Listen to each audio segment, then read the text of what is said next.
ngoba usathane naye uyakwathi amazwi omhlaba adalwa kanje ikona naye edala into enza into zakhe kanjalo amanye awokudla iphuzo Nkosi yezulu Amen. Bese lezi iphuzo lezi angabi namahloni ukuthi azifake futhi uphawu lwakhe negama lakhe ngoba usathane uyathi igama linamandla liyasebenza futhi ukhetha uJesu akakaze azenze meshumela ivangeli noma efundisa eletha utshelo sethuze kwakho umtshelano sethuze kwakho Amen.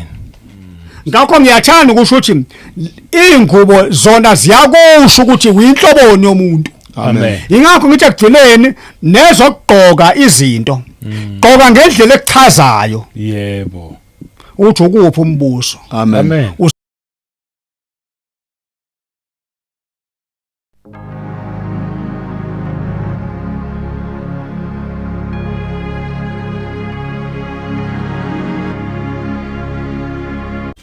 Welcome once again kuKota2 Media. Igama lami ngumduduzi ngwakaShabangu. Ake sibonge uMongcwele khona phakathi kwethu simbingelele simrecognize kulelizwe esiphila kulo. La khona ngisho ne-national anthem akasafakwa. Thina ke kufanele simrecognize njengabantwana benkosi. Sibonge inkosi yethu uJesu Kristu. Sibonga uNkulunkulu umusa nje nothando nokugcinwa bakithi silokho sihlangana njalo nje silokho social izinto abasanibingelela bangcwele kuyindawo zonke sibonga ni subscribe ni like ni comment kamnandi sibonge kuma channel partners isupport enyenzayo ngelinye lamalanga nobona umvuzo walokho. Amen. Mhlawumbe yaqala ukuhlana nale channel ngithi ungashintshi ngayindawo awulahlekanga sendaweni enhle kakhulu kabi sikhuluma la umuntu nje noNkulunkulu. Hey ngiyayithanda lento ngoba sikhuluma ezinye thina Nkosi yezulu yazi imigosi eminingi kodwa nje sayikhethela nje uNkulunkulu umuntu nje noNkulunkulu so nje siyanibulisa abazalwane kuzona zonke indawo njengobuzwa nje nginabafundisi impela bakhona phakathi kwethu umpostoli uNgobane umongameli uDlamini ake sibabingelele nje yazi belokhu bekhona phakathi kwethu besilethela indaba ezimnandi siyanibingelela. Amen. Ngegama lenkosi uJesu. Amen. Yebo. Sinibingelele babukeli balalele emakhaya. Yebo. Ngegama elihle lomfelo uJesu Kristu waseNazaretha sibonga ithuba elihle kangaka. Sibingelela kubaholi umholi wethu ubaba uShabangu uNkulunkulu amphathisile inhlelo nomndeni wakhe wonke sibonga nje ukuthi basamukele khona la eGauteng siyabonga kakhulu umsa nothando olungaka esenzelwe lona nathi siqhamukela le emakudeni kodwa uNkulunkulu nje wazovula inhliziyo zabantwana bakhe ukuthi bazosamukela samba nobaba wethu la umholi umpostoli uNgubane siyabonga kakhulu bangcwele siyanibingelela nonke nalozizwa ebandlulekile mhlambe kubo noma emphakathini kodwa sithi uKristu ukhona yena ungabandlululi umuntu yena nje usithanda sonke noma kuthiwa uyintandani kodwa uthi yena akasishiyanga uJesu senyuka phezulu uthi akazi usishiya siyintandani noma sihambaze noma sihamba sodwa kodwa uzosishiya nomduduzo umoya engcwele ukuthi noma ngabe kuthiwa sishonelwe noma kuthiwa isibi kangakanani kodwa afike abophe amanxeba asipholise ingako namhlanje silana bangcwele size ngendaba nje ezinhle asile ukuzohunga ngamazwi mhlambe amahle noma amazwi azojabulisa umuntu kodwa size ngendaba ezinhle nje zika Jesu Kristu waseNazaretha ukuthi nje asamukele uJesu Kristu waseNazaretha siphenduke njalo siqhubeke njalo asisile ngokuhlanipha kwethu noma ngokwazi kwethu kakhulu nje sabantu abajwayelekile futhi asiwo nama celebrity mekhona ispade kuyasetshenzwa nje bangcwele siyakhala asile mhlambe eGoli sithi soshumela mhlambe intentsha kodwa sishumela into evele esiphila kuwo awukho mhlambe amazwi mhlambe sithi siwalolongile noma sicongiyelile bangcwele noma sizenza ochwepheshe noma mhlambe sinamagqubu ukuthi mhlambe khona abantu esishumela ngabo kodwa umusa nje kaNkulunkulu bangcwele osilethelana ukuthi sizohlangana abantwana abantwana baNkulunkulu konke siyakwenza izandla siyakwazi ukuzisebenzisa nenyawo konke siyahamba siyalima sikwenza konke bangcwele so asibo labantu mhlawumbe uzothi bayaqhenya kodwa sikwenza konke ngisenzela nje balaleli nababukeli ukuthi ni understand ukuthi abantwana bakaNkulunkulu nabayenza nje umsebenzi abasiya amavila benza nje konke ngithi ngikuveze naloko bangcwele ukuthi nathi nje sabantu siyazenza izinto haleluya siyazenza nje zonke izinto bangcwele siyasebenza izandla haleluya so siyambonga kakhulu uNkulunkulu esiphile nalawo mandla ukuthi senze kanjalo siyabonga babukeli nabalali amen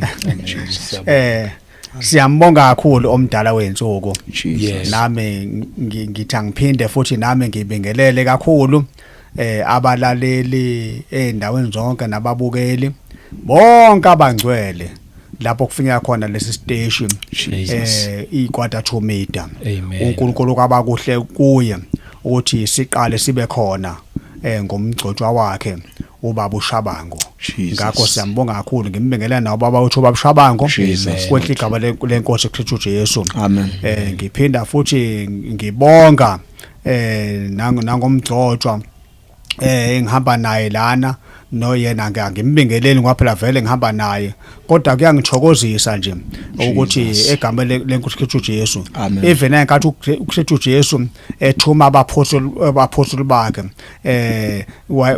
khona la khona bathuma ngababili egama lenkosi uKristu Jesu even kuze kuzofika kumphostoli uPaul wayehamba noTimotheo kwaze ufike egcineni lapho sethi Timothy mntana wami emqinisa eselomthwase ngobeka wona kuwe egama lenkosi uKristu Jesu konke lapha noPaul ezeboshwa waboshwa ishumela ivangeli behamba noSila mhlawumbe ekhipha umngoma entombazaneni ngakho siyambonga kakhulu umdala wensuku amen egama lenkosi uKristu Jesu sibonga kakhulu nothi siphinde futhi sifike lana ngenxa njena bazalwane bagcotshwa yokuzidela athe uKristu Jesu ozemva kwami othanda ukuzemva kwami makayidele athabathe isiphambano sakhe angilandele ingakho sidele konke ungabe siyakwenza nokuba nje semakhaya nje seshilo umongameli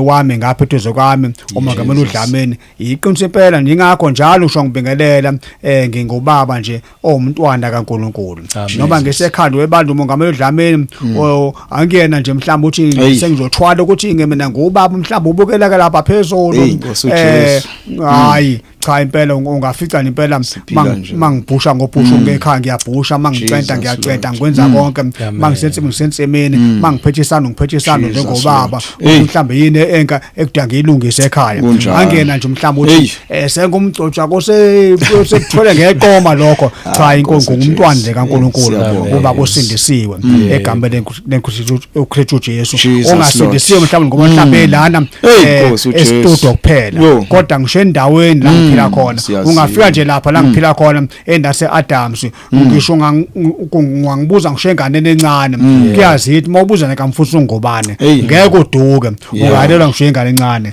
kakusho nje sikamfuthi ungubane lapho babazalwane abasindiswe khona inkosi enibusise ngiphisiphila nje leyo mpilo siyabonga kakhulu inkosi enibusise amen hey nabonisa kamnandi impela nje ivele indaba yena yasekhaya ukuthi asihambi siyaba futhi Nkosi yezulu yebo sikwenza konke kodwa kunjalo lokho nje sikwenzayo nje impela makumele ucente kunjalo yazi makudinga uphatha isando ushayele phezulu ugibele phezulu kwendlu uyagibela awuthi usohlala njena usohlala ufaka uthayi ngisho ekhaya ukuthi mhlambe nama overall siyaqoqa nomngabona mhlambe liyana izulu uyabona idika lana uvula umsele lana ngeke usasibambe isibongo ngona wena hayi usohlala impela ukumoya soko amen nevangeli njena anginalo ivangeli lamawala Nkosi yezulu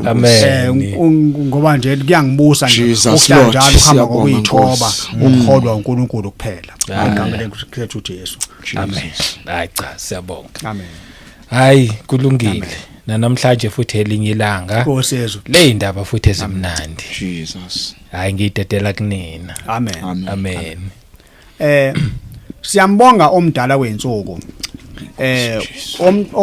omdala weinsuku ophilayo okhona nowayekhona Amen. futhi okhona zibephakade uphinde wasihola futhi nanamuhla ndiwase sikhona estudio phinde wasihola sisuka lena engane zaseDurban eThekwini sasafika lana kungenxa yomusa nangenxa kokuzinikela nangomyalo wenkosi yamakhosi uKristu Jesu athi lapha kuMateyu 16 verse 24 wathi uthanda ukuzemva kwami makayidele athathe isiphawu sakhe angilandele kungakho ke selana nangokulangazela okumsebenzela ingakho nangegeme edlwe ngaze ngasho athi ngike ngibona ngathi angakamenzeli lutho uKristu Jesu mangibuka njena lapho angitakula khona emanyaleni ngiyisone ngiyibona ukuthi ngangiyisone esingaphezulu kwazo zonke izone wami ngaba yisone ngaze ngaba ngathwasa ngaba umthandazi ngenkathi ngiyomthandazi ngangibaningi ngabadonsela emonobumnyama ngibathandazela ngiphathi iBhayibheli ngibashumayeza ngendlela ebhijekile yombuso kaSathane egameni leKristu Jesu ngakho baningi nami lokho kawusho ngangisebenzi sikaSathane nenkathi ngiyisangoma futhi konke lapho ngangisisebenzi sikaSathane ngakho ngethi inkosi uJesu ngomuso wangenzela wona wayitakula nami yami impilo wangasho ukuthi angisafanele mina kuba ngowakho ngiyengibona nje wathi angakenze lutho ongathi sadinga ukuthi njena mina ngizikhandle kakhulu ngaphezulu kwabantu bonke mathiwa kuyagijinywa ngigijime ngaphezulu kwabantu bonke kunqamuke inyawo kunqamuke izandla futhi ngifisa ukugijima kanjalo inkosi uJesu izibuye yazathi umphuzo Paul kwindawo athi sizigijime zevangeli egameni lenkosi uJesu ngegeme edluleke sagcina la sithinte sasathinda ngoba sikhuluma nje kakhulu ngezinto ezingcolisa ibandla kaKristu Jesu neziligugisayo ibandla elenza ukuthi izinto ezenza ukuthi ibandla likaKristu Jesu lingabi umakoti lona obonale eyintombi into eclean engakaza thinto kodwa kuba ngathi selisa lokwazi ukhokho omdala omqhilibana onembimbi eselishwabene okwenza ngokushwabana kanjalo elingeke lisakwazi ukulungela ungena kuhle komakoti ungena nomyeni emshadweni egameni lenkosi kaKristu Jesu oningi ke sakuthinta ngiyafisa njena namhlanje sasathi fika lapho ukuthi sikwathinteka kafishane nokuthi uSathane zonke lezi ezingcolisayo ibandla egcina seyithengwa kulamabhizinisi uSathane awenzile indlela kuSathane awasungula ngayo egameni leKristu Jesu ukuthi wasungula kanjani ngwakwathinteka ukuthi lamabhizinisi uSathane wafika okokuqala wayobeka iParliament lakhe phakathi esenta yolwandle motho encwadini kaHezekiah kusahluko 28 even nakusahluko 27 moyifunda kahle unesikhathi uyakuthola lokho egameni leNkosi Jesu kodwa ngenqothi siqhubekela phambili egameni leNkosi Jesu sesizobuka ukuthi manje ngekathi esese esewaqalile esesethi iParliament lakhe phathi konke olwandle esephuma ke sezokwenza into zakhe manje emhlabeni ukuze sibonakale wenze kanjani ngoba ngisakuthinta nokuthi uSathane phela wake wahlala phezulu ekhazulini ngakho ayikho into yasekhazulini angayazi ayikho into enziwa ubaba uJehova nake wayenza uJehova angayazi uSathane egameni leNkosi Jesu ngakho ngiyafisa ukuthi ke sibuye lapha izwi lenkosi sibuye ngamhla kudalwa amazwi nomhlaba ngoba uSathane naye uyakwazi amazwi nomhlaba adalwa kanjani ikona naye edala into enza into zakhe kanjalo ngoba enza icopy njalo lathi lenkosi kwendaba akumangalisi ngoba uSathane uziguqula ingene sokukhanya ake sifunde lapha encwadi kaGenesis kusahluko 1 bese sifunda khona lokuqala uverse 11 no verse 12 amen uNkulunkulu wathi umhlaba mawuveze utshani nemifino ethela imbewu nemithi yezithelo ethela izithelo ngezinhlobo zayo ekuyo imbewu yayo emhlabeni kwaba njalo ngithanda sibuke kahle sibuke ngesineke bagcotshwa lana kwakudalwa izinto zonke amen eyikhona nezazoba khona Yep. nezikhona namhlanje sizibonayo. Amen. Ngifuna sibuye kahle ngesineke. Awuphinde uyifunde le verse mongameli lithi kwabanjalo verse 11. Hey Nkosi. uNkulunkulu wathi umhlaba mawuveze utshani nemifino ethela imbewu nemithi yezithelo ethela izithelo ngezinhlobo zayo ekuyo imbewu yayo emhlabeni kwabanjalo. Ngekathi uNkulunkulu ekhuluma ngezwi lakhe. Yep. Wakhuluma ngezwi lokho. Hey Nkosi. Lithi izwi lenkosi kwabanjalo. Amen. Verse 12. Umhlaba wawusuveza utshani nemifino ethela imbewu ngezinhlobo zayo nemithi ethela izithelo ngezinhlobo zayo ekuyo imbewu yayo uNkulunkulu wabona ukuthi kuhle. uNkulunkulu ngekathi uNkulunkulu ekhuluma wakhuluma kwabanjalo. Yeah. Lithi waze wakubona kukuhle. Amen. Nkosi yezulu. Yep. Kodwa khona lokho before mhlambe ngithi ukuqhubeka ngichaze. Ngiyafisa siye kusahluko 2. Kuyona kaGenesis bese ungifundela uverse 5. Kusahluko 2. Kwakungakabikho sihlahla Awungifunde isihloko la. Noma awungifunde laphana kusahluko 1 ngoba kuvele kusondelene. Ungifunde verse 26. Ngekathi uNkulunkulu sedale konke ke ihlahla lithize lenkosi kwabanjalo. Awukungifunde verse 26. Jesus Lord. uNkulunkulu wathi masenze abantu ngomfanekiso wethu masifuze babuse phezulu kwezinhlanzi zolwandle nezinyoni zezulu nezinkomo nomhlaba wonke nezilwanyana zonke ezinwabuzelayo emhlabeni. uNkulunkulu esedale konke notshani nezihlahla. Yep. Zaze zinethelo nezihlahla ezithelayo lithenga la siqale khona uverse 11 no 12 lithi kwabanjalo. Amen. Sesifika lana uNkulunkulu sethi manje na ukhuluma nekomiti lakhe uthi masenze abantu ngokufanele ukuthi basibuse babuse emhlabeni phezulu kayonke lo sesidalile. Yebo. Angifike verse 27. uNkulunkulu wamdala umuntu ngomfanekiso wakhe. Wamdala ngomfanekiso kaNkulunkulu. Wabadala owesilisa nowesifazane. uNkulunkulu wamdala kanjalo umuntu ngomfanekiso wakhe. Wabadala owesilisa nani nowesifazane. Verse 28 bese uyama. uNkulunkulu wababusisa. uNkulunkulu wathi kubo zalani nande nigcwalise umhlaba nounqobe nibuse phezulu kwezinhlanzi zolwandle nezinyoni zezulu nezilwanyana ezinwabuzelayo emhlabeni. Wamdala uNkulunkulu waqeda konke lokho. Jesus Lord. Nkosi yezulu. Amen. Awungifundele kusahluko kusahluko 2 ke mse kusahluko 2 bese ngifuna isihloko oqala khona. Usuku lwesikhombisa. Oh ya. Lana ke bese ufunda uverse 1.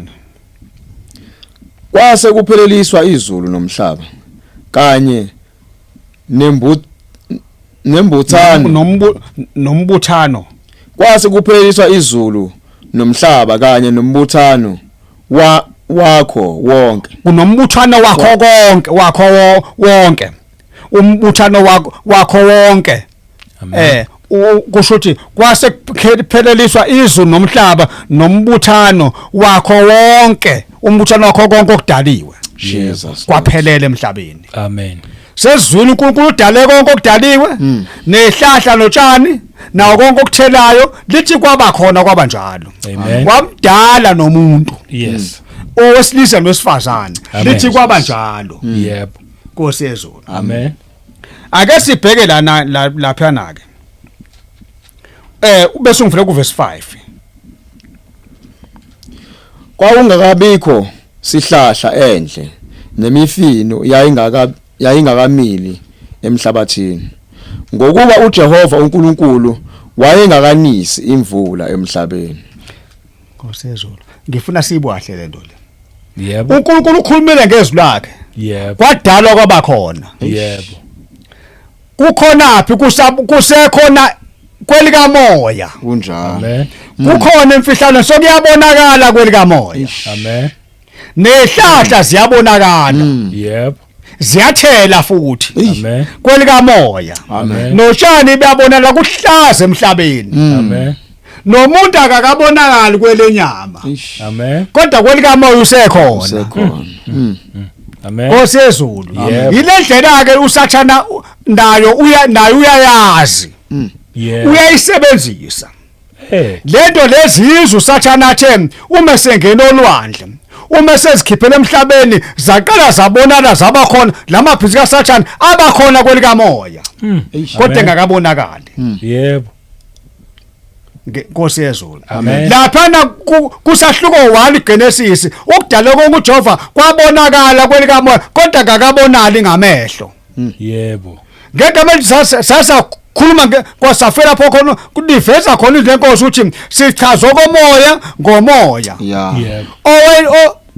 omoya uyezwa Amen. kodwa wenyama ngeke akwazi ukuqonda lokho esikhuluma ngakho Amen. Nkosi yezulu Amen. ngoba kuzuka ngomoya Yebo. Nkosi yezulu Amen. kulalelwa ngezindlebe zikamoya Yes. laphana uqedile ubaba uJehova kwashaya isuku lesithupha waqeda ngalo kwapheleliswa wazwa aphumula ngolesikhombisa Yebo. wazwa liqamba wathi usuku lokuphumula Amen. Jesus. usephumulile Yes. kodwa nansi inkinga lento useqedile ngokuzidala kwelikamoya Yebo. kodwa azikabonali kwelenyama Amen. ayikafiki imvula Amen. Amen. nomuntu usemdalile wayaba khona indoda wabakhona esifazane wazwa ababusisa Amen. uverse 5 kusahluko 2 uthi kwangakabikho sihlahla enhle ngokwasenyameni nemfino yayingakamili emhlabathini ngokuba uJehova uNkulunkulu wayengakanisi imvula emhlabeni Yebo. kungakabikho umuntu wokulima umhlabathi Yebo. 6 Kepha kwenyuka inkungu ivela emhlabathini yanisela ubuso bonke bomhlaba. uJehova uNkulunkulu wambumba umuntu ngomhlabathi. Waphefumulela emakhaleni akhe umoya wokuphila. Umuntu waba kanjalo umphefumulo ophilayo. Nkosi yezulu Amen. uJehova sokudala likamoya yasiyafika ke imvula Yebo. esizokwenza into ethi sesidaliwe zikhona emhlabathini sokushola ukuthi phela ziqubuke zibe khona zivele emhlabeni manje Yebo. zaseziba khona Amen. nomuntu nowasekwazi manje wasiyavele sevela manje nomuntu futhi ngenxa yokuselinile emhlabeni wavela emhlabathini wabunjwa ngomhlabathi Yebo. kodwa besedaliwe waba khona kwelikamoya Amen. nala mabhizi kaSathane uSathane qala wabumba kwelikamoya uwabona sekhona namhlanje emhlabeni Yebo. esedayisa ke sokunamafemu kunezitolo Eish. Nkosi yezulu Amen. ziqale zaba khona kwelikamoya Yebo. ingakho namanje uSathane saleke eveza njalo naye eveza into ezintsha lento lezi kade zaba khona wazenza kwelikamoya Amen. Nkosi yezulu Yeah. kwaqoqa khona amabhizinisi athintekayo amanye awokudla iphuzo Nkosi yezulu Amen. bese lezi iphuzo lezi angabi namahloni ukuthi azifake futhi uphawu lwakhe Eish. negama lakhe Yeah. ngoba uSathane uyathi igama linamandla liyasebenza Yebo. kwaba khona ama drink abizwa ukuthi ama dragon Yebo. Amen. Nkosi yezulu Eish. Amen. ikhona idrink ekumanje ephuzwayo Yebo impela ikhona. iqhamuke ebhizinisi kaSathane Unjani? liyaqala yakhiwa kwelikamoya Eish. kwazi kwafela uSathane eveza khona Amen. Amen. namhlanje wanyenyeza abantu bakhe enhlizweni ethezwe lenkosi ngegama lozakuthini uthi konke okubi kuvela enhlizweni ngabantu yomuntu Yebo. Nkosi yezulu Amen. kwavela inhliziyo yomuntu kuba usathi wabanyenyezela bacabanga ngengqondo Yebo. base beyakwenza Yo. kwaba khona nemishini yokuphehla lama drink Yeah. abizwa ngama dragon Jesus. Amen. wasusathi ne drink e dragon wayifaka istembu sakhe esiyilogo yakhe enalenyoka enophawu oluyena uDrago Yebo. idragon oyibheka ngaphandle inenyoka lena eyihashe nomhlwenga Amen. iyona eyisithombe la ngaphandle ekani le dragon Yebo. ivele phakathi olwandle Amen. Nkosi yezulu Amen. ngakho abantu bayiphuza le drink lebeyazi Eish. ukuthi baphuza idragon baphuza Bayibona. idragon Eish. bayiphuza beyibona usathane wenzethi ngenanga Eish. Nkosi yezulu Amen. Lord.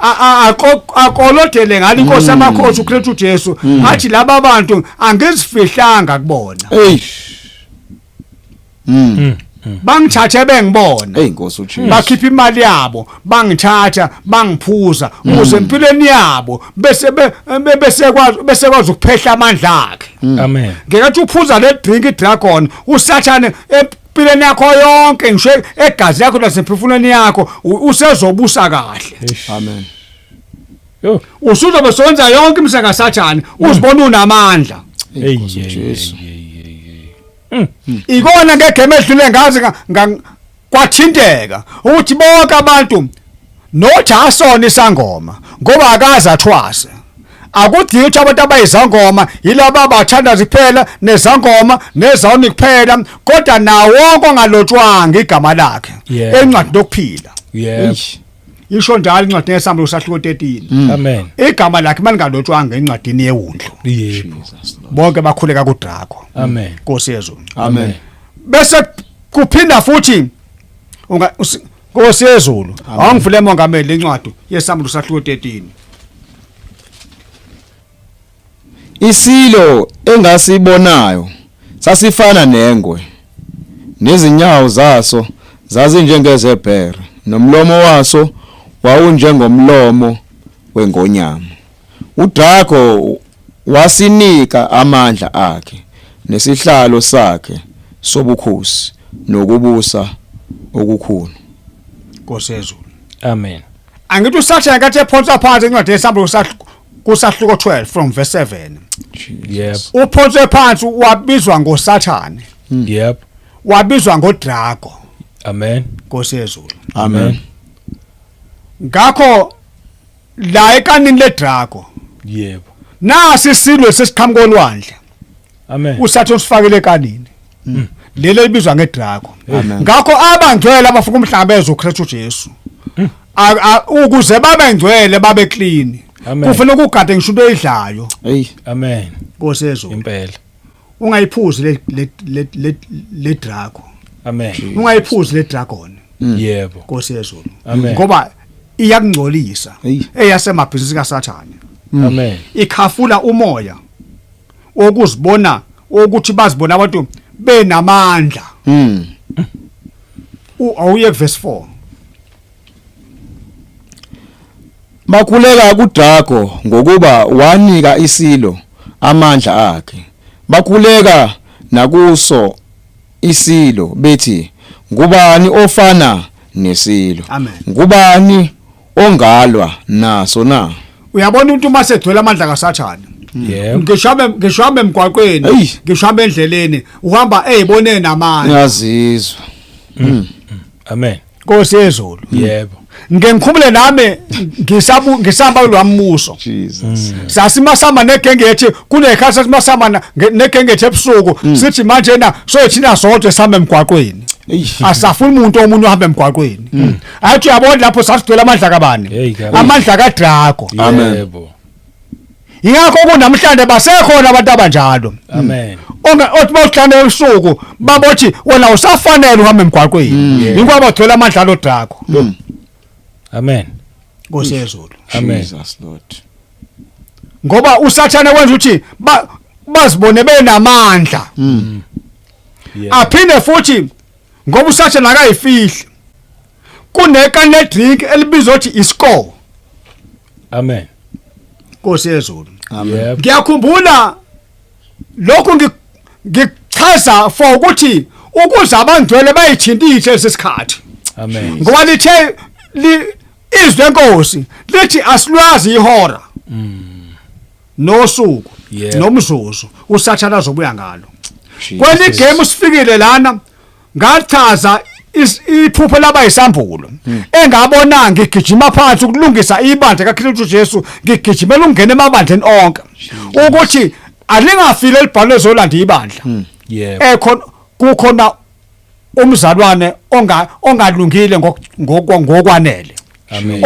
ongafikile ongangcwele ngokuphelele egameni leNkosi uJesu. Amen. Ngenkathi ngisesezweni ngiyakhumbula bayazi abantu kunamabhuku abizwa wesikole. Lamabhuku esikole aspreada mawafunda aphethe indaba zamanyala, indaba zocansi. Amen. Amen. Abizwa ukuthi isikole. Yebo. Kwaqala kwaba yiwona.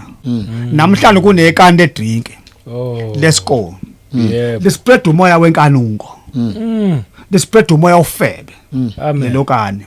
Alidingeke ukuthi liphuzwe ngabangcwele. Amen. Nkosi yezulu. Yebo. Ofuna ukumhlangabeza uKristu Jesu.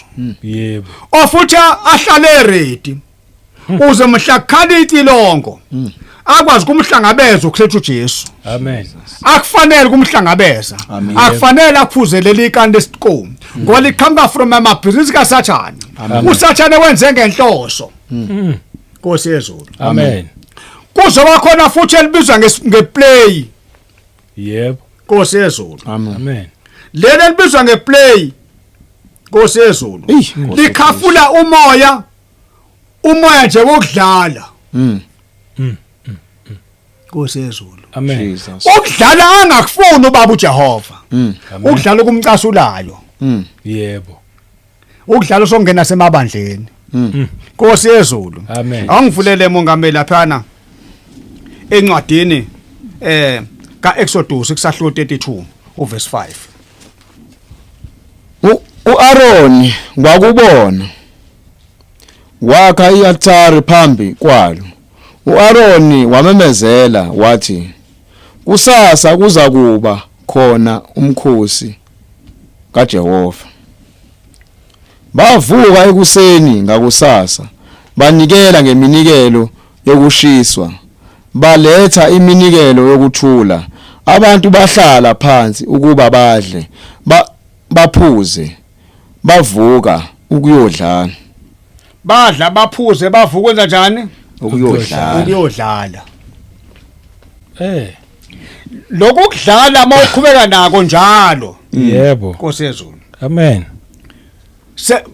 Bakwenza lokhu njena sebesukile kubaba uJehova. Amen. Basuswa Nkosi yezulu.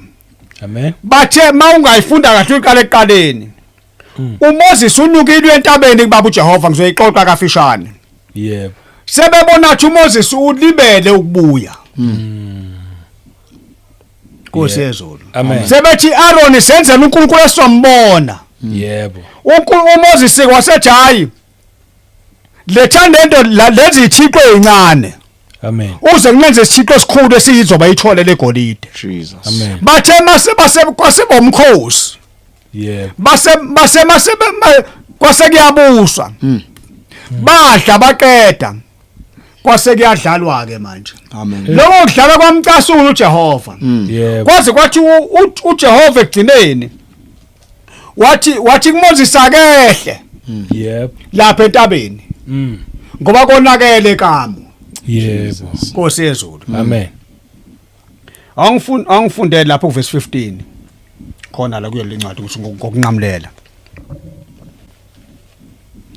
Izinsuku eziyisithupha kahle sikuye Exodus 32 verse 15. uMose waphenduka wehla verse 14 sithi yini noma ubuza aphenduke. uJehova wayesephenduka ebubini abethi uza kubenza kubantu bakhe. Lapha etla kuva verse 7 yabo lapha isihloko sithini ngiyasebedlala abantu Jesus. awufunda isihloko enhla ka7. Intukuthelo kaJehova nomkhuleko kaMose. Awufunda verse 7. uJehova wakhuluma kuMose wathi hamba wehle ngokuba abantu bakho owabakhuphula ezweni laseGibhithe benzile isono. Sebenza umkhosi bayadlala ekamo kwamcasula uJehova wathi hamba Moses. Mawuqhwana incwadi uJehova wayesefuna ukuba lize njwalithi umkhuleko kaMose wayesefuna ubabhubhisa aqede ngabo. Wakhuleka uMoses. Amen. uJehova waseyaphenduka ebeni bakhe waseyehla kuMoses. Funda lapha uverse 15. Amen. uMose waphenduka wehla entabeni enezibhebhe zombili zobufakazi esandleni sakhe. Izibhebhe ezazilotshwe nxa zombili zalotshwa ngalapha nangalapha. Izibhebhe zazingumsebenzi kaNkulunkulu. Nokuloba kwakungukuloba kukaNkulunkulu kuqoshiwe ezibhebheni. 17.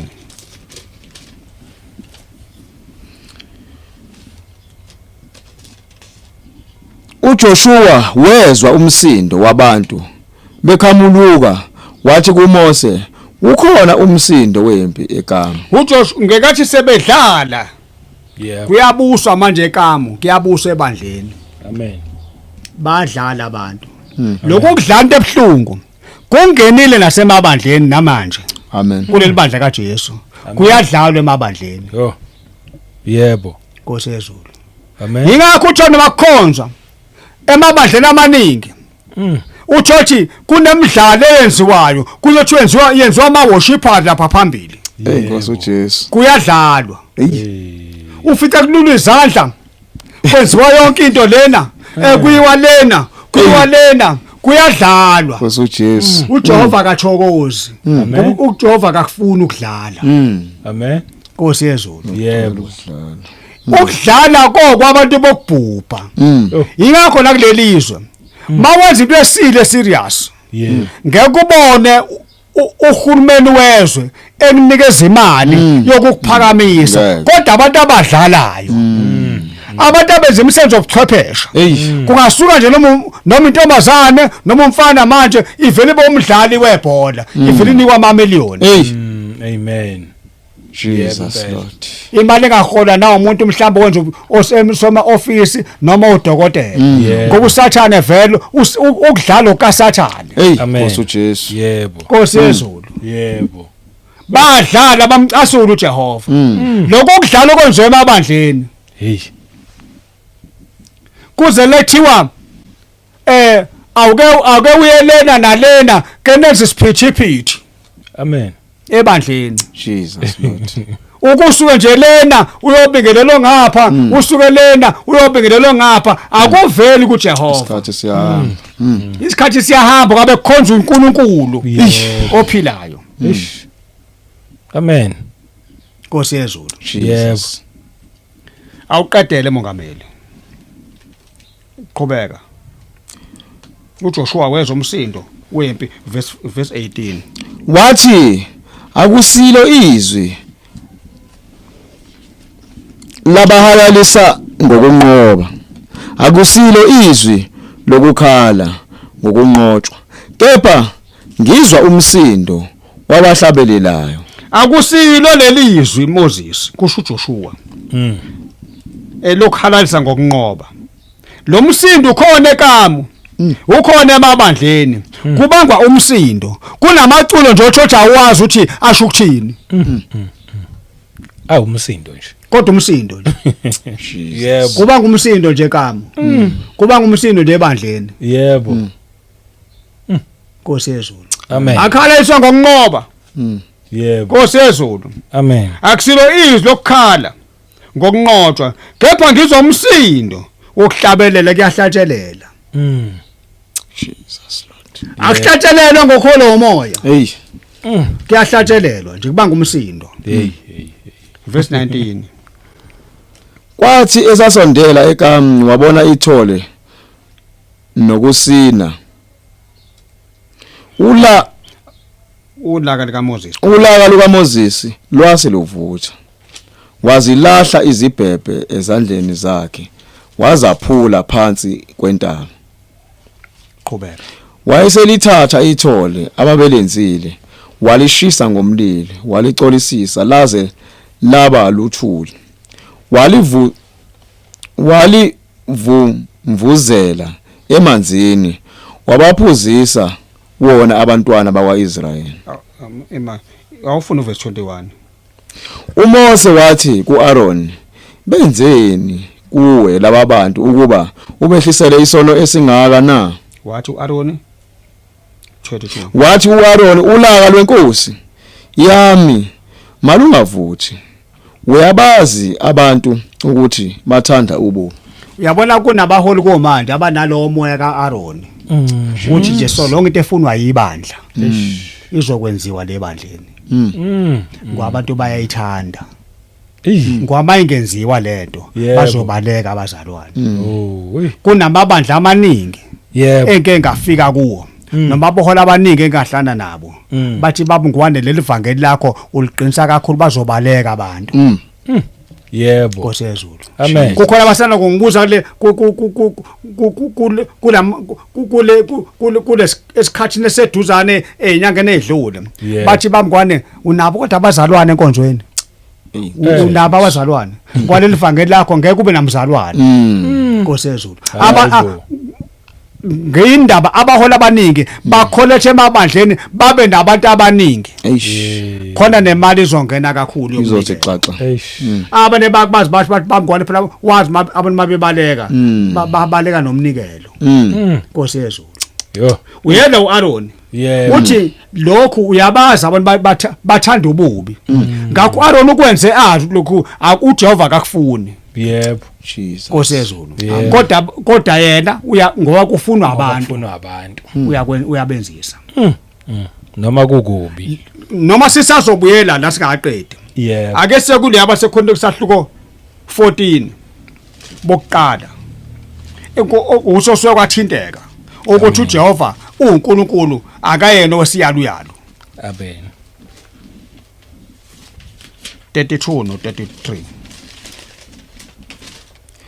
Imimoya yabaprofeti ithobela abaprofeti ngokuba uNkulunkulu kasiye owesiyaluyalu kepha ngokuthula njengokuba kunjalo emabandleni onke abangcwele. Njengoba kunjalo emabandleni abanjani? Abangcwele. Hayi abangengcwele. Yebo. Lokhu lesiyaluyalo sabantu abangengcwele. Lothi lethiwa njena ongabe manje kifakazini.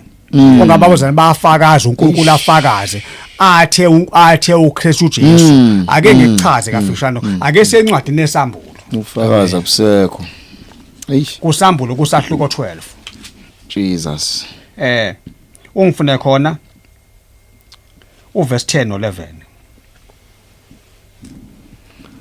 ngase ngizwa izwi elikhulu Nkosi yezulu siyabonga lithi kalokhu insindiso namandla nobukhosi ngokukaNkulunkulu wethu nombuso ngokaKristu wakhe ngokuba uphontswe phansi ummangaleli wabazalwane bethu obamangalelayo phambi kukaNkulunkulu wethu imini nobusuku. Verse 11 bese uya. Nabo uqobo lwabo bamnqoba ngegazi leWundlu nangezwi lobufakazi bami.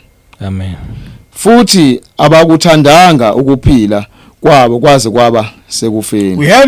Uyabona la uthi uSathane ngamhle phontsha phansi. Yebo. Kuthiwa thina yini kube into ezuthuso nqoba ngani Sathane? Ngegazi lika Jesu. Jesus. Nangofakazi. Amen. Ngakho ngale nkathi uSathane enza lesisiyaluyalo emabandleni makhonzwa. Athi abazalwana ke ophethe mhlamba uhlelo.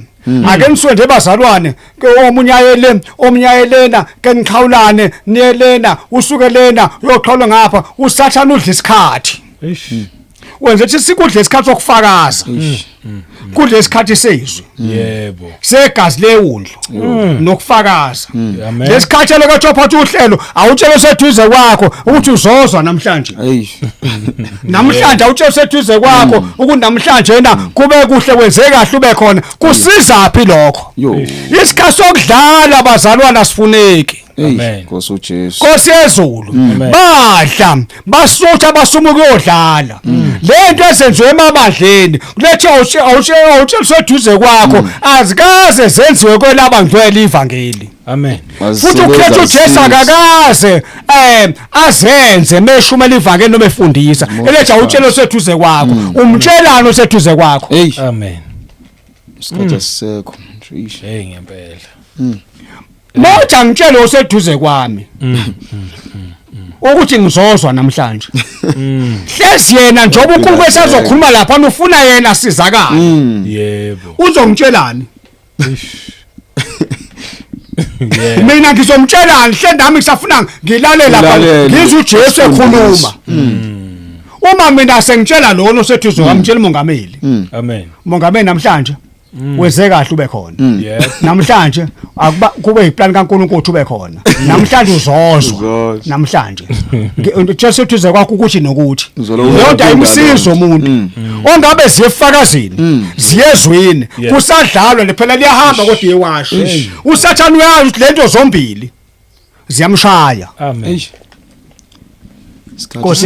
isikhathi sokuyaluza kuyele asidingeke kodwa kaJesu ibandla ngikhuma ngebandla uJesu azobuya masishane ezolanda nginesibindi sokukhuluma lokho kwangizwa mina nginecala ngizwa nginesikweleti ngomna ngatshela kwathiwa mangingakwenzi lokhu uma uNkulunkulu ethi ngibaxwayise abangcwele ngingabaxwayise bazofa bafele ezonweni zabo igalabo lobuzo esandleni sami nami bazalwane ngenza ukuyiphephisa nami ngwane ngithanda ungena ekhaya siyakhona Kunjani. Nkosi yezulu Amen. bese kuphinda futhi kuzoba sesibuyela ngalena kuzoba khona oma monster uyababona nje omonster usathi baphake ubafaka uphawu ikane monster linenyokana nje eziningi ngaphandle Yebo. Nkosi yezulu Amen. ngakusathana ukwenza lokho abantu engazifihlile Nkosi yezulu Amen. bekuzoba khona into zokugqoka usathane wenza into zokugqoka enze yonke into lena yokugqoka ngoba usathane Nkosi yezulu abazana ukuze bagqoke noma kanjani bangagqoki ngendlela efaneleyo Amen. awungivule sahluko 1 2 kusahluko 2 kuTimotheo wokuqala kusahluko 2 ngokuphuthuma isikhathi uverse 9 Ngokunjalo nabesifazane mabagqoke izingubo ezifaneleyo bazihlobise ngokuhlonipha nokuqonda kungabi ngezinwele ezalukiweyo nangegolide nangamapharel nangezembatho ezinemali eningi kungabi ke imbatho ukuthi mina ufuna ingubo lezi ebiza kakhulu Amen. kodwa mabagqoke ingubo enjani ezifanele Yebo. abesifazane izingubo bagqoke ingubo ezifanele ezifanele Amen. kanjalo abasebandleni nabesilisa akufanele masambalene emgwaqweni Yebo. angahlukaniseki umzalwane nomuntu wasezweni Amen. Nkosi yezulu Amen. ngakho mangakade izinto engangiyigqoka ngisekulowa mbuso obumnyama uma sengeke ukukhetha uJesu Amen. sodwa ngiyishintshe ingakho lithe laphana mhla uJakobe kuthiwa akayokwenza ialtare eBethel livula izwi lenkosi kusahluko 30 kuGenesis 35 from verse 1 to 5 limbula ukuthi wabu uJakobe esetshela bonke ahamba nabo atshela ibandla wathi lahlani iThixo zabezizwe Amen. eziphakathi kwenu Amen. ngithanda malifika lapho khona lithi bese niyayishintsha indlela enigqoka ngayo lithi lesizulu lithi bese niyiphendulela ingubo zenu kanti libeka elesingisi lithi bese nishintsha indlela enigqoke ngayo Yes. Nkosi yezulu Amen. ukuze singa kongathi indlela engangigqoka ngayo before ngingakakholwa kuthiwa namanje sagqoka ngayo Amen. kanjalo kudinga ngigqoke ingubo ezifanele ukuba ngumntwana kaNkulunkulu Amen. nowesifazane azibheke ukuthi ugqoke akugqokile kumfanele chabe ngumntwana kaNkulunkulu ungagqoki ingubo ongahlukaniseki noma umuntu wombuso wokukhanya nomuntu wombuso obumnyama ngoba kuhlukene Amen. Nkosi yezulu Amen. khona nengubo otshothi njena ezabantu abaziwathi laba abangalungile abazifebe zasezweni Yebo. awungivule usahluko 7 kwincwadi nezaga uverse 10 bheka awungifundele number 1 Nkosi yezulu Angifuna uverse 1 bese angitshombela ungifuna uverse 5 chapter 7 verse 1 no verse 5 Jesus. Ndodana yami gcina amazwi ami. Uzibekelele imiyalo yami. Ndodana yami gcina amazwi ami uyibekele imiyalo yami. Yep. Ukuze bakugcine kowesifazane ondindayo. Kumfokazi owenza bushelezi amazwi akhe. Ngik6. Bese ufunda verse 10. Bheka isihlangabezwa ngowesifazane izingubo zakhe zingezesifebe enobuqili enhlizweni yakhe. Uyathi kunengubo zofebe. Yebo. Nkosi yezulu. Amen. Kunengubo zokufebe. Ziyadayisa ziyakhiwa ama factory. Yep. Ziyadayisa ezitolo. Kodwa ezeyifebe. Yo. Amen. Azidingeki kumzalwane. Jesus Lord. Nkosi yezulu. Yebo. Ngoba ezeyifebe. Azidingeki kumzalwane. Amen. Nkosi yezulu. Amen. Kunengubo ezaziwa kwakudala. Ukuthi lezi ngendlela ngisho laba bayizifebe abadayisa ngoqobo lwabo ngomzimba baqala izingubo babe nophawu kuze babonakale. Jesus. Azidingeki kumgcotshwa. Amen. Ingakho abesifazane abakholwayo abafuna ukuya la siyakhona uma thizwe lenkosi abagqoka ingubo ezifanele. Abagqoki noma kanjani. Yeah. Angiphathi kamabhuluku abagqoki. Amen. Kukhona kosekudlulele. Uthi ukuthi abesifazane bazi bagqoke phezulu kwamabhuluku manje sebewagqoka.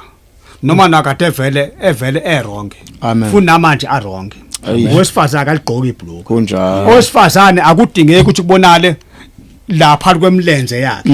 Kudinga azihloniphe. Agqoke ingubo ezifanele ezimakha inhlonipho. Ezimakha ukuhlonipheka. Kodwa phezulu kwalokho usutho uthi khona lento lezi le Nkosi yezulu lamabhluku lawanamathelayo okunwebekayo abebiza ngani ngomalegina. Amen. Yabo. Yep. Uthi ugqoke nje kona kodwa. Yeah. Uthi ehamba emgwaqweni. Ehamba endleleni. Ubonala ubunqunu bakhe njoba bunjalo. Amen. Nkosi yezulu. Amen. Ngiyathanda ukusho ukuthi ngathi ugqoke leyo legini. Inamathele emzimbeni. Akuhlwele nothi wena kuthatha ibrush nopende wapendwa umzimba ngopende omnyama. Amen. Yebo. Yini ehlukile? Kuhlukana. Ngoba kuba ngithatha ibrush nopende omnyama ngakupenda. Vele buzokubonana kanje netho zakho zomzimba zonke zibonakala. Kunjalo. Nkosi yezulu. Amen. Ngwangabe begqola amalegini abo. Uthothi ehamba endleleni uzohlangana naye. Kubonana konke ngisho ngisizitho zakhe zangasese ukuthi zimi kanjani. Yini ehlukile? Lithele Nkosi abesifazane abagqoka ingubo ezifanele. Amen. Ingubo. Sebenzela amalegini abo amane abephela nje abenenje amabhluku.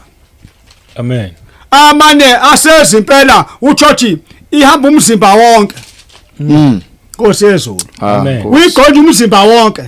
Inamathele nje uyabona umuntu kahle kahle unqunu. Kodwa uphuma ekhaya. Noma wakho ubona nje kufanele. Amen. Abe njalo. Jesus. Nkosi yezulu. Amen. Even laphana Nkosi yezulu. Amen. Ngiyathanda ukusho ukuthi nange Nkosi yezulu noThamari wagqoka ingubo zofebe eyakovimba ubabezala wakhe. Yebo. Wakhumla ezenzilo wasefaka zokufeba ukuze lo babezala wakhe athele ubona isifebe eduze komgwaqo. Angifundele lapho kuGenesis kusahluko 38 ngenxa yesikhathi sesiyaphuthuma Nkosi yezulu. Kusahluko 38 ufune khona uverse 12. Emva kwezinsuku eziningi yafa indodakazi. Emva kwenhlungu iyaqhubeka. Emva kwezinsuku eziningi yafa indodakazi kaShuwa umkaJuda. Eseduduzekile uJuda wakhuphuka waya kubo abagundi bezimvu zakhe oThimna yena kanye nomhlobo wakhe uHira wase-Adulam. Kwatshelwa uThamar 13. Kwatshela uThamar ukuthi bheka uyihlozala uyakukhuphukela eThimna ukuyogunda izimvu zakhe. Sokutshela manje uThamar engixoxe kancane ndaba. uThamar waye umakoti wendodana kaJuda. Yebo. Eseyashona. Yebo. Wathi meshona basebethi akahlale bazomnika indodana encane. Ukuze bese mayisikhulile bese kube yiyona eba umyeni wakhe. Yebo. Lento kuthiwa ukungena unkosikazi kamfowenu. Yebo. Ithe mayisikhulile bangakwenza lokho uThamar waba negqubu lothi bangilibazise mahala. Usefuna abantu ukubamba ubani ubabezala wakhe for ukuzikhokhela. Yebo. Qhubeka mongameli. Ngithi ngichaze kafishane ndawo njena ngenxa isikhathi asizoyifunda yonke. Yebo. Nkosi yezulu. Amen. Kodwa ngiqola ukuchaza ngezinkubuzane zokufeba. Yebo. Nkosi yezulu qhubeka. Wayesekhumula izingubo zakhe zabafelokazi. Wagubuzela, wazimboza, wahlala esangweni lase-Anayim ngasendleleni eya eThimna. Ngokuba wabona ukuthi uShela usekhulile engamnikwa nokho abe ngumkakhe. uJuda embona wacabanga ukuthi uyisifebe ngokuba wayegubuzele ubuso. Waphambukela kuye endleleni wathi woza ake ngingene kuwe ngokuba wayengazi ukuthi ungumalokazane wakhe. Wathi uyakungiphani ukuba ungene kimi na? Wayesethi mina ngiza kukuthumela izinyane lembuzi elisemhlambini. Ake ngiyixoxe indaba. Wasemthembisa. Angithi sifebe lesi siyadayisa manje.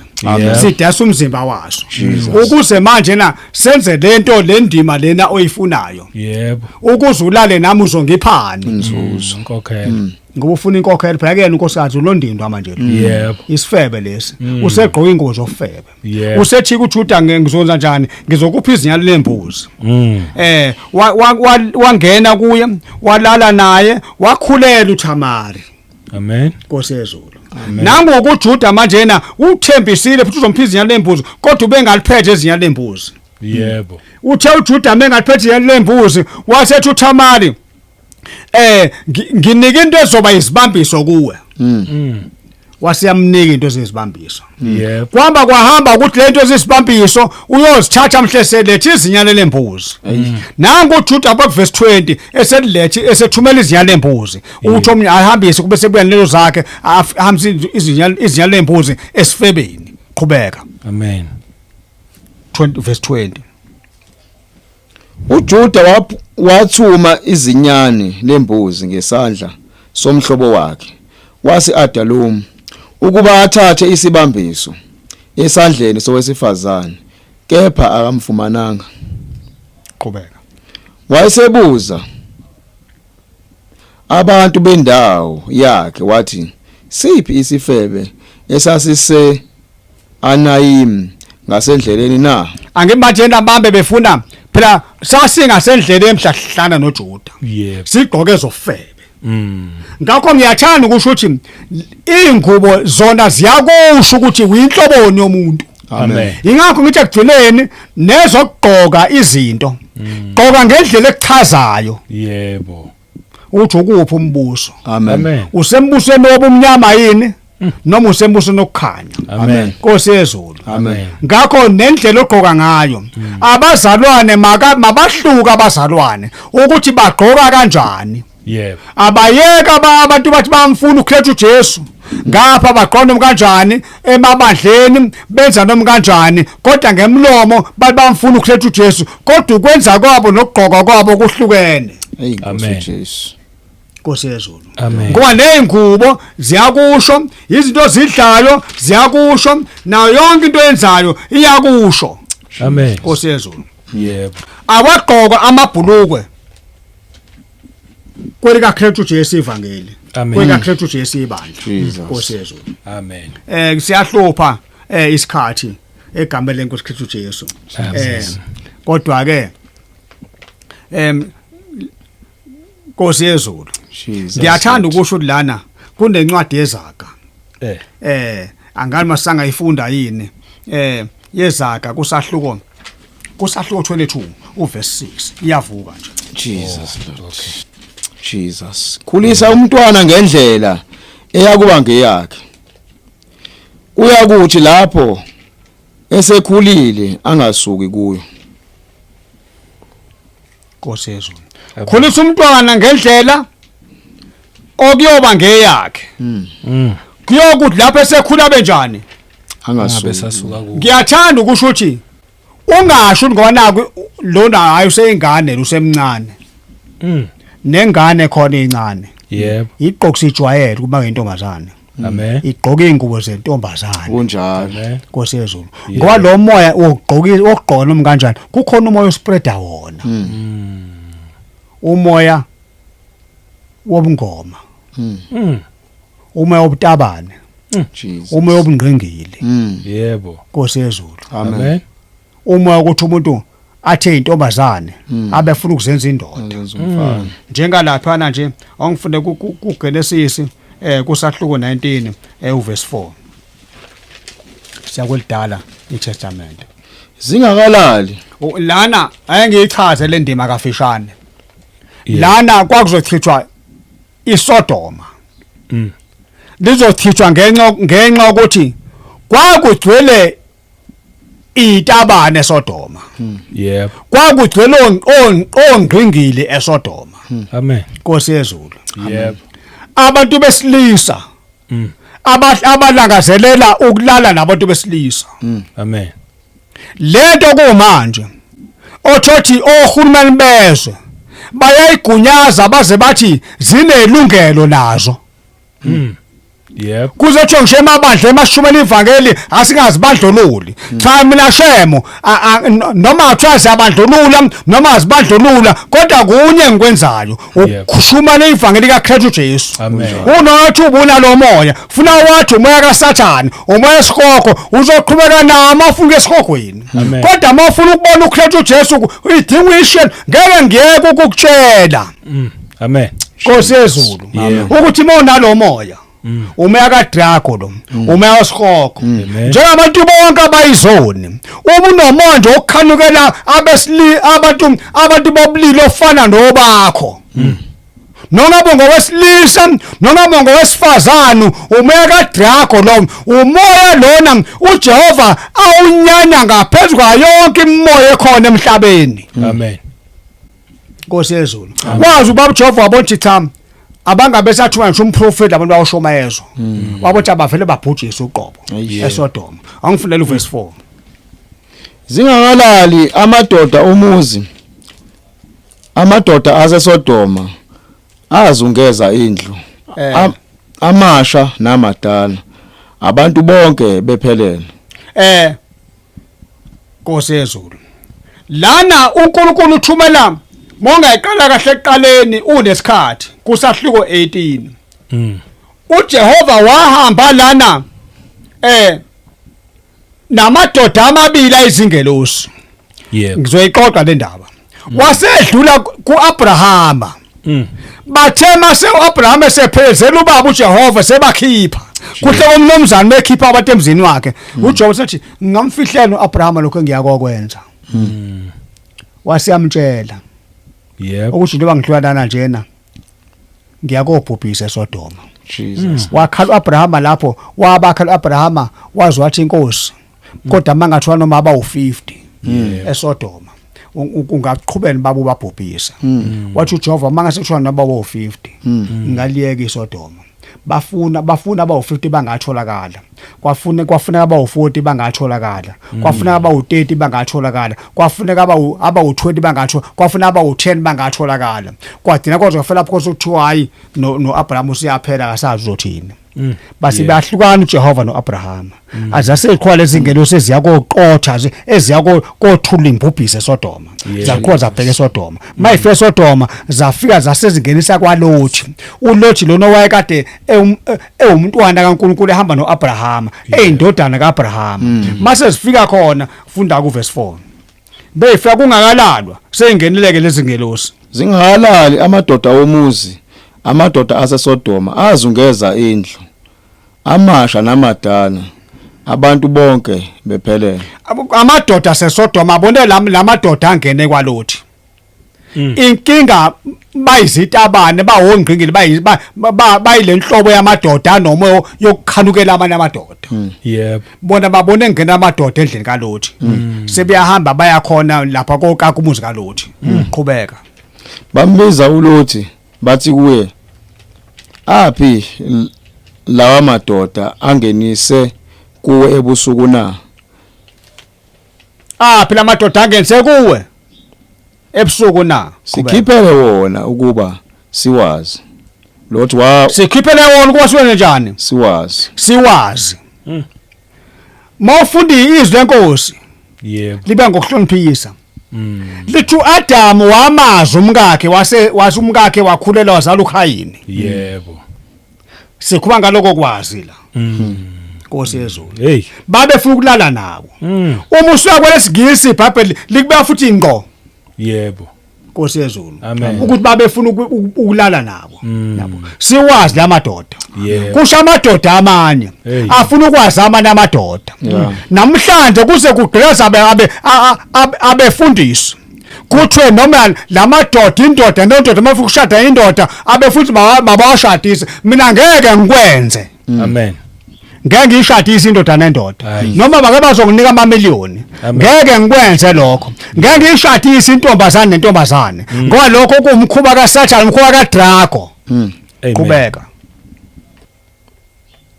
verse 6 uLothi waphumela kubo ngasemnyango wavala umnyango emva kwakhe wathi bafowethu ningoni bekani nginamadodakazi amabili angayazi ndoda ake nginiphumisele wona nenze kuwo njengokufanele emehlweni enu kepha kulawo madoda ningenzi lutho ngokuba angene emthunzini ophahla lwami uyezwa lana ukuthi ngempela babefuna ukulala nawo lamadoda yebo uLothi usekhipha amadoda uthi ongcono onoba nenze lebububi kulamadoda ngingamane ngidela izingane zami lezi ezingakaze ziqome ezingakaze zimazi umuntu osilisa ngamane ngikhiphe zona ngiphephisa amadoda yebo kaNkulunkulu angenise kwami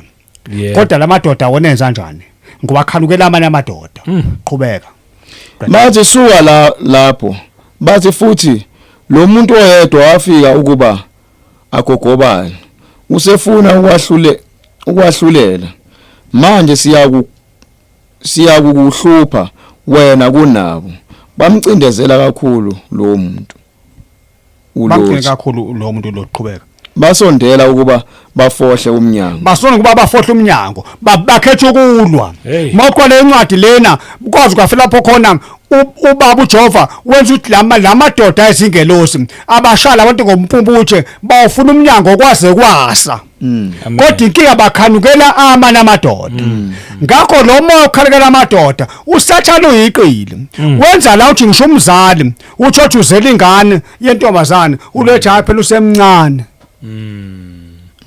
uyoleka ibhluku esemdala noma ethenge esitolo uthenga amabhluku ungayithi mawufuna ukuthi siye la siya khona ngoba Nkosi yezulu ukhetha uJesu mebuye nje ibandla lakhe uze ezolanda abancane nabadala ingakhethe ngelanga kuPetro athi mawungithanda yipha amawundlu ami yiphi izimvu zami okhotha amawundla amela abantwana Yebo. izimvu zimela sebebadala sebekhulile Yebo. yipha amawundlu ami yipha izimvu zami bapha ukudla okufanayo ivangeli liyafana komncane nomdala Nkosi yezulu ingakho ngisho ukuthwala emakhanda uma kukhonzwe enkonzweni ngishaba abancane ukuthi ingane ineminyaka emingaki ino1 year ino2 years iminyaka emibili kudithi nje kwathiwa owesifazane akamkhonza uJehova engagubuzela ekhanda makwe intombazane nje Yebo. Jesus. Nkosi yezulu yade emadrobheni ema-toilet mathiwa labesilisa ngapha labesifazane ngapha Yebo. ukuthi ingane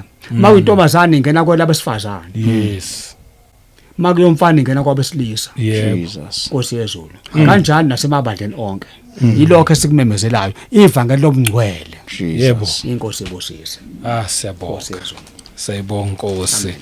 Hayi lalihle ivangeli Nkosi siyakhuzwa. yezulu Siyakhuzwa impela nje ukuthi senze kahle. Nkosi yezulu Yebo nakulabantwana inkosi esiboleke bona sibe Nkosi nendlela yezulu. yokubakhulisa kahle.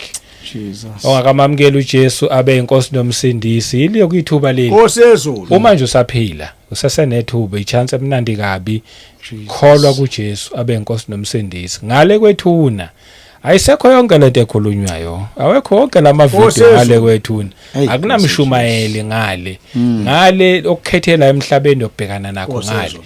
ungakhethi kabi ke khetha uJesu abe inkosi nomsindisi lokho nje ngakusho mina mhlawumbe amazokugcina sesivala impela sesiphuthuma. Siyabonga kakhulu bagcotshwa bakaNkuluNkulu Yebo. ukuzwa indaba ezinhle kangaka. Nkosi yezulu Siyabonga kakhulu balaleli emakhaya babukeli. Siyabonga kakhulu ngenikwenzayo nikhomenta. Ni subscribe, ni like, ni share. Nikwenza nje konke okufanele indlela nani enibeka ngayo imbono niyasikhuthaza nisenze ukuthi sibuyele more kwiBhayibheli. Siyabonga kakhulu nifona nikhandla nje bangcwele ngokuningi.